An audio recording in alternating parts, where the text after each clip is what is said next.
नमस्कार, मैं डॉक्टर सुनीता मीना, राजकीय कला महाविद्यालय अलवर से। डिप्लोमेसी पर हम चर्चा कर रहे थे कि यूनानी नगर राज्यों में जो राजनयिक व्यवहार था वो कैसा था। आज अपने इस वीडियो में हम भारतीय राजनयिक के साधन का अध्ययन करेंगे। The means of Indian diplomacy. देखिए, भारत के प्राचीन ग्रंथों में राजनयिक के साधनों का विवेचन किया गया है। वे इनको उपाय की संज्ञा देते थे। मतलब डिप्लोमेसी को उपाय शब्द काम में लिया है यहाँ पे। इन उपायों के उचित प्रयोग से राजा को सिद्धि प्राप्त होती थी। मनु के कथन अनुसार विजय के अभिलाषी राजा को अपने पड़ोसियों को साम आदि उपायों द्वारा वश में रखना चाहिए। देखिए, मनु और कौटिल्य जब हमने पढ़ा है, हमने फर्स्ट ईयर में भी आपने पढ़ा होगा, अंतर्राष्ट्रीय संबंधों की जब हम बात करते हैं तो 4 उपाय इसमें आते हैं: साम, दाम, भेद और दंड, है ना। इन उपायों के द्वारा ही अंतर्राष्ट्रीय संबंधों का संचालन किया जाता है। तो आज हम जिस डिप्लोमेसी की बात कर रहे हैं वो प्राचीन काल में भारत में उपाय नाम से जानी जाती थी। उपाय उनका शब्द काम में लिया है। तो भारतीय आचार्यों ने इन उपायों के महत्व का साहित्यिक भाषा में भी उल्लेख किया है। शुक्र ने लिखा है कि लोहा अति कठोर होता है किंतु उपाय से वह भी पिघल जाता है। लोक में प्रसिद्ध है कि पानी अग्नि को बुझा देता है, किंतु यदि उपाय से काम लिया जाए तो अग्नि समस्त जल को सुखा देती है। उपाय का मतलब तरीका। डिप्लोमेसी हम शब्द आज काम में ले रहे हैं, मतलब अगर सही तरीके से काम में लिया जाए तो अग्नि भी समस्त जल को सुखा सकती है, अर्थात बहुत कठिन कार्य भी किए जा सकते हैं। अधिकांश विचारकों ने इन उपायों की संख्या 4 मानी है, जो साम, दाम, दंड और भेद है। लेकिन कामंदक ने इनके अतिरिक्त 3 और उपायों की बात की है, जिसमें है माया, उपेक्षा और इंद्रजाल। देखो, अब तक हमने साम, दाम, भेद, दंड इनको तो पढ़ा है। 3 और उपाय इसमें शामिल किए गए हैं: माया, उपेक्षा और इंद्रजाल। राजनयिक के इन उपायों को संक्षिप्त हम थोड़ा सा पढ़ेंगे कि कौन कौन से उपाय जो हैं भारतीय संदर्भ में राजनयिक के प्राचीन काल से अपनाए जाते रहे हैं। जिसमें पहला है साम। साम का अर्थ होता है समझाना बुझाना, समझौता करना, अर्थात शत्रु या बिगड़े हुए मित्र को समझा बुझाकर अपने वश में करना, अपनी तरफ करना। कामंदक ने साम के भी 5 उपाय बताए हैं, 5 भेद बताए हैं कि पारस्परिक उपकारों का वर्णन करना, पारस्परिक गुण कर्म की प्रशंसा करना, पारस्परिक संबंधों का आख्यान करना, भविष्य के कार्यों पर प्रकाश तथा मनोहर, मीठी तथा हितकारी वाणी में यह कहते हुए कि मैं तुम्हारा हूँ, आत्मसमर्पण करना।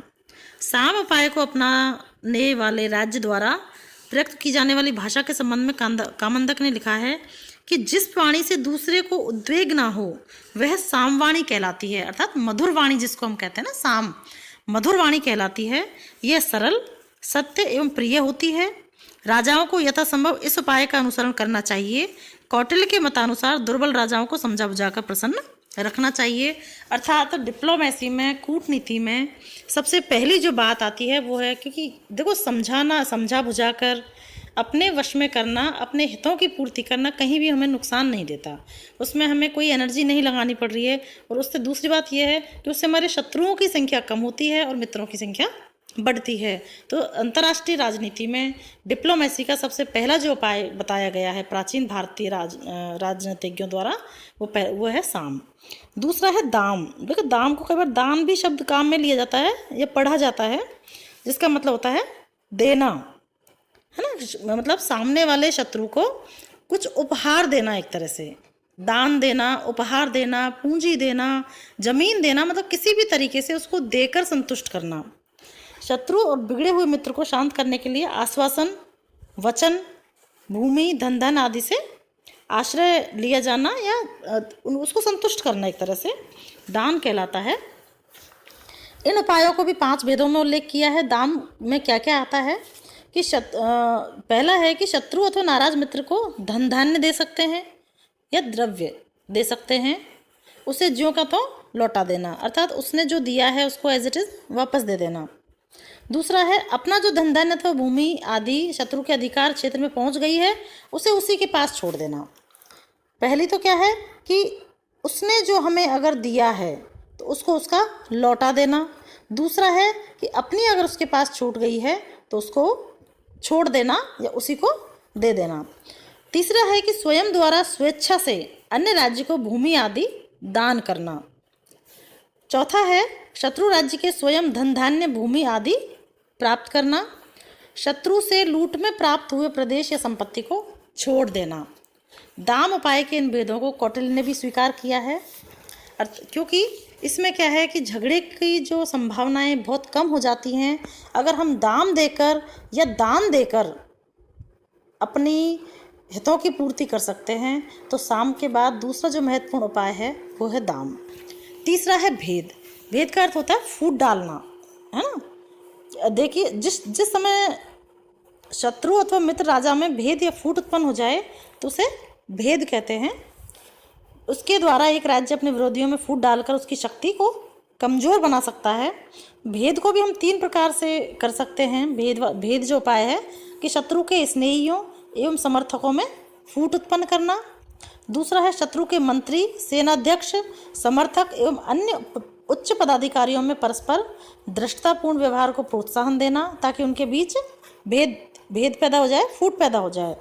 धमकियां देकर शत्रु एवं उसके सहायकों के दिलों में भय उत्पन्न करना। क्योंकि देखो फूट डालना बहुत पुराने समय से वो जब हम अंग्रेजों की बात करते तब भी पढ़ते ना, फूट डालो शासन करो की उसने नीति उन्होंने अपनाई थी। तो साम और दाम के बाद जो तीसरा महत्वपूर्ण होता है, महत्वपूर्ण जो उपाय है वो है भेद, अर्थात शत्रु में किसी न किसी प्रकार से भेद उत्पन्न करना या फूट डालना, चाहे उसके उसके अधिकारियों में हो, चाहे उसकी सेना में हो, चाहे सेना के अधिकारियों में हो। क्योंकि जब व्यक्ति आंतरिक रूप से उसमें फूट पैदा हो जाएगी तो कहीं ना कहीं सामने वाला जो राज्य है वो कमज़ोर हो जाएगा और हम संबंधित राज्य से अपने हितों की पूर्ति कर सकते हैं। चौथा जो उपाय है वो है दंड।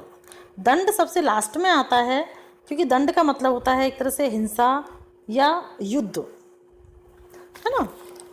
क्योंकि इसमें क्या होता है कि सिर्फ जन और धन की, दोनों राष्ट्रों की, युद्ध करने वाले मतलब जो सामने से करेगा उसकी भी, जिससे करेगा उसकी भी, तो दंड को हमेशा लास्ट में अपनाया जाता है।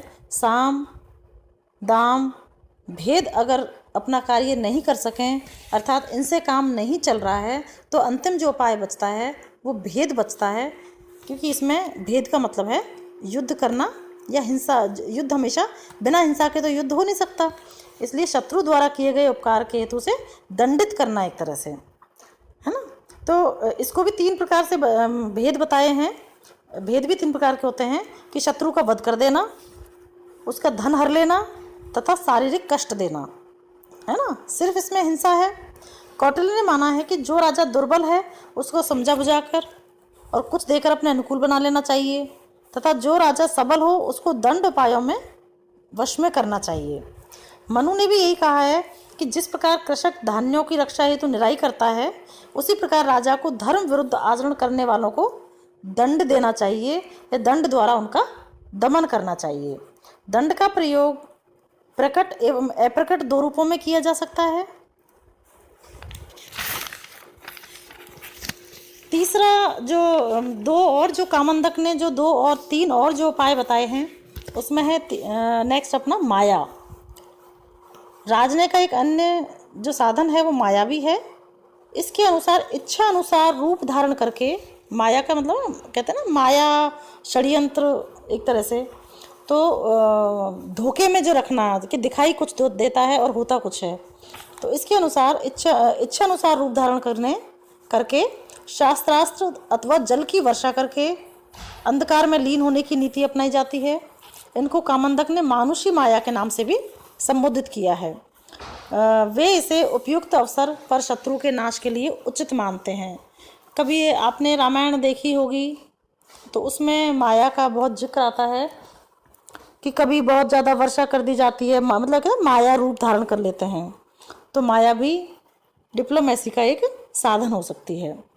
तीसरा है, सिक्स जो पॉइंट है अपना है वो है उपेक्षा। दूसरे राज्यों द्वारा अपनाकर किए जाने पर भी विशेष परिस्थिति में इसकी ओर से आंख बंद कर लेना तथा मौन रहना, उपेक्षा करना है ना, किसी को इग्नोर करना। कामंदक के अनुसार उपेक्षा का उपाय करना है।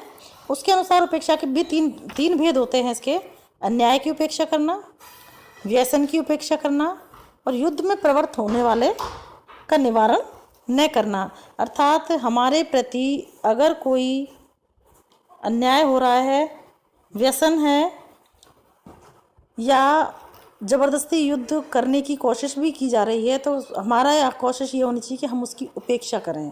मतलब किसी भी देश की ये गुंजाइश होनी चाहिए कि उसकी उपेक्षा की जाए। नेक्स्ट है इसमें इंद्रजाल। इंद्रजाल अर्थात शत्रु को भयभीत करने के लिए जिन उपायों को अपनाया जाता है उन्हें भारतीय आचार्यों ने इंद्रजाल कहा है।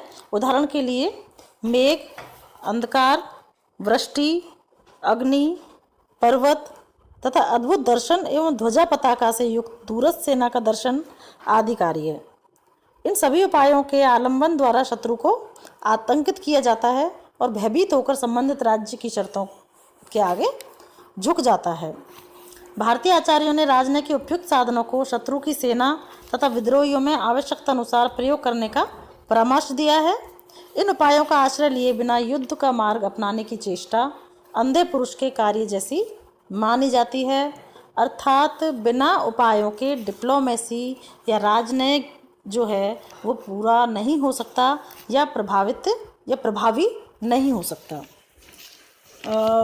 देखिए, अगर हम राजनय का प्रभाव देखते हैं तो जब रामायण काल की हम बात करें तो देखिए हनुमान जी राजदूत बनकर गए थे, उन्होंने तोड़फोड़ भी की थी अशोक वाटिका में। महाभारत काल में हम देखते हैं कि श्री कृष्ण जो है वो दुर्योधन के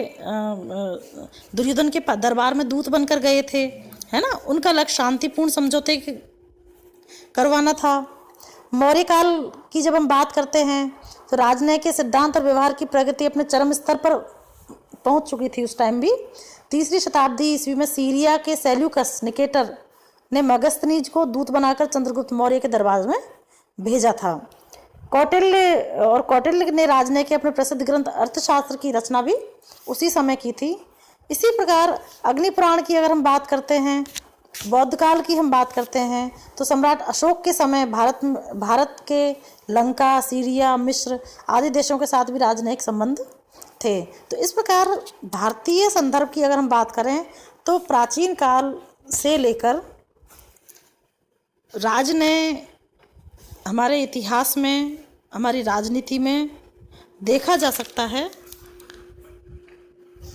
उसका व्यवहारिक रूप अभी तक जो है वो हमारे सामने है। इसलिए किसी भी देश की राष्ट्रीय हितों की पूर्ति के लिए अगर हम ये कहें कि राजनय एक बहुत ही महत्वपूर्ण साधन है तो शायद कोई अतिशयोक्ति नहीं होगी। इसी के साथ हम अब आज का टॉपिक ख़त्म करते हैं। नेक्स्ट टॉपिक नेक्स्ट वीडियो में। धन्यवाद।